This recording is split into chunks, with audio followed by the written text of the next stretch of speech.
7 courageous helicopter pilots and crew have been formally recognised for their bravery in the hours that followed the Whakaari White Island eruption. Despite receiving some of our top bravery awards, many still regret that they couldn't have done more that day. Alice Wilkins reports. It might be almost 3 years since the eruption, but the memories of the 7 men who flew in to bring whoever they could out won't change. Dull, hard to breathe. Almost like a moment in time. Just sulphuric kind of gas straight on the back of your throat. It was pretty surreal. Didn't take us long to work out what we had to do. But just what they did was nothing short of heroic, and today that's been formally acknowledged. Kahu Helicopters pilot Mark Law, awarded the top honour, a New Zealand Bravery Star, was the first to land on Whakaari that day, wading through shin-deep ash to find 20 people in its crater.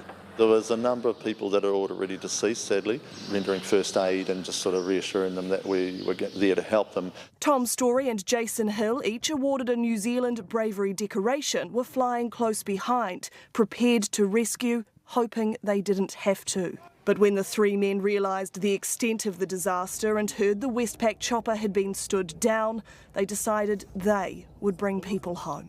Just the human nature, if you ask me, you help when help's needed. Flying from Rotorua, Tim Barrow and Callum Mill knew one of their own volcanic air choppers had been at the island at the time of the eruption. Their colleague and his passengers were luckily already on a boat. The pair quickly worked to help who they could. Actively searching for other people that we might have missed. The efforts of the men, along with Graham Hopcroft and Sam Jones, saw 12 people helicoptered out. Only 2 survived. But even heroes have regrets, and being stopped from going back to rescue more sits heavily with these men. Wish I'd never kind of come off till the last body had come off. Just wish I'd gone back. There wouldn't have been 2 missing right now. Both Volcanic Air and Kahu are among the groups charged by WorkSafe. But these men will tell you regardless, they simply had no other option that day than to help as best they could. Alice Wilkins, Newshub.